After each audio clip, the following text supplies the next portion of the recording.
Bismillahirrahmanirrahim. Assalamualaikum warahmatullahi wabarakatuh. Mahasiswa dan mahasiswi yang saya cintai, kali ini kita ingin membicarakan tentang bagaimana reformasi hukum keluarga di berbagai negara Muslim.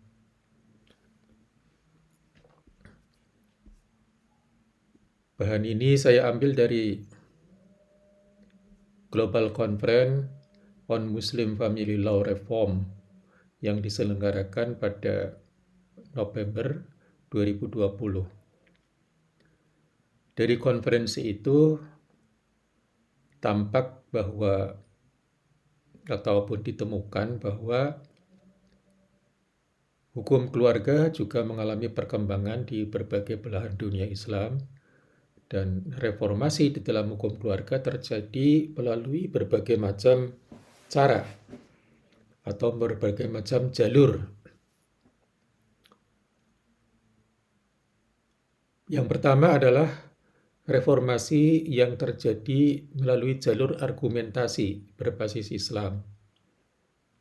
Yang kedua, reformasi yang terjadi melalui hukum acara dan keputusan administrasi. Yang ketiga, reformasi melalui hukum terkait lainnya, seperti undang-undang anti kekerasan dalam rumah tangga. Kalau di Indonesia itu dikenal dengan penghapuskan kekerasan dalam rumah tangga, PKDRT ya. Yang keempat, melalui tujuan konstitusional atau melalui pasal-pasal yang terkandung dalam konstitusi sebuah negara. Itu juga bisa dijadikan sebagai acuan untuk reformasi hukum Islam. Yang kelima adalah melalui intervensi peradilan. Pengadilan di sini sebagai aktor yang kemudian misalnya melahirkan sejumlah jurisprudensi. Yang keenam adalah melalui jalur aktivisme masyarakat sipil, baik lokal maupun internasional. Tentunya aktivisme masyarakat sipil lokal maupun internasional ini adalah sesuai dengan perkembangan ataupun sesuai dengan tuntutan perubahan di masyarakat. Ini kalau kita kutip dari Global Conference on Muslim Family Law. Ya, kalau kita lihat dari tulisan Tahir Mahmud,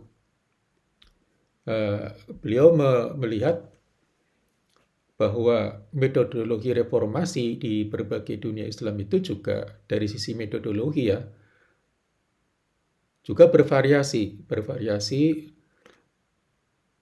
Beliau membaginya menjadi dua, yaitu ada metodologi, ada teknik. Ada 7 metodologi dan 5 teknik yang menurut beliau ditemukan sebagai metode dalam melakukan reformasi hukum keluarga di sejumlah negara Muslim. Yang pertama adalah doktrin jurisprudensi Islam. Doktrin jurisprudensi Islam tentang musawatul madzhab. Musawatul madzhab itu artinya persamaan madhab dalam hukum Islam. Jadi semua madhab ditempatkan dalam kedudukan yang sama. Artinya madhab manapun sebenarnya boleh diikuti karena semua madhab sebenarnya kedudukannya sama. Kemudian metode yang kedua adalah istihsan. Istihsan itu adalah keadilan hukum. Keadilan hukum ini seringkali sebagai pengembangan dari sebuah kias yang dalam mazhab Syafi'i itu ruang lingkupnya itu sempit, kemudian dikembangkan lagi menjadi istihsan. Itu dengan melalui jalur ataupun metode keadilan hukum. Yang ketiga adalah masalih al-mursalah atau melalui kepentingan umum, metode maslahil mursalah ini juga sering menjadi pembahasan ilmu usul fikih. Kemudian siyasah syariah. Yang keempat, siyasah syariah melalui kebijakan legislatif negara. Yang kelima, istidlal, yaitu melalui penalaran hukum. Yang keenam adalah taudi, yaitu perundang-undangan. Yaitu kalau dalam konteks Indonesia tadi ada Undang-Undang Perlindungan Anak, ada Undang-Undang Penghapusan Kekerasan dalam Rumah Tangga, dan lain-lain. Kemudian tadwin, kodifikasi. Kodifikasi ataupun kompilasi ya, kalau dalam konteks Indonesia itu dikenal kompilasi hukum Islam. Tekniknya bermacam-macam. Ada 5 teknik ya yang disebutkan oleh Tahir Mahmud, yaitu ijma, yaitu konsensus para ahli hukum. Yang kedua itu kias atau deduksi analogis ya, analogi deduktif ya. Dari sejumlah aturan dianalogikan secara deduktif, itu juga bisa menjadi teknik. Kemudian ijtihad individu atau ijtihad kolektif dalam rangka mengembangkan prinsip-prinsip hukum baru berdasarkan yang lama. Ada prinsip-prinsip yang baru, yaitu yang dikenal misalkan secara umum al-muhafadzah alal qadimi as-salih wal akhdu bil jadidi al-aslah, yaitu prinsip-prinsip yang baru yang sebagai pengembangan dari yang melahirkan tentunya hukum baru, yang melahirkan ataupun yang merevisi ataupun memperbaiki kondisi ataupun hukum yang lama. Kemudian ada tahayyur. Tahayyur adalah pilihan eklektik dari prinsip-prinsip hukum yang berbeda di dalam hukum Islam. Jadi misalkan kalau prinsip-prinsip di dalam kaidah fikhiyah ataupun kaidah usuliyah, al-aslu fil asya'il ibahah, misalnya ma la yudraku kulluhu, la yudraku kulluhu, itu juga beberapa prinsip-prinsip di dalam hukum yang orang bisa mengambil prinsip mana secara sukarela, tahayyur yaitu pilihan eklektik, mana yang sesuai dengan kondisi dan situasi yang dihadapinya. Kemudian talfik yaitu kombinasi dari 2 atau lebih aturan hukum yang paralel untuk mengembangkan yang baru.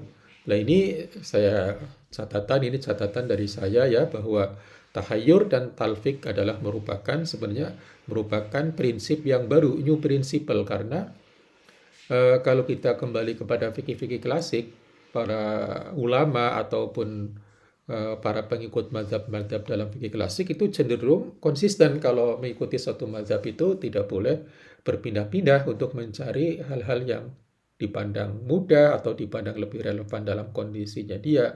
Dengan berpindah-pindah itu dipandang sesuatu perbuatan yang tercela ya. Tapi kalau kebutuhan reformasi di dalam dunia Islam modern, ternyata tahayyur maupun talfik ini juga di mana-mana digunakan, artinya itu sebagai bagian yang sah untuk melakukan satu reformasi hukum Islam, khususnya dalam hukum keluarga.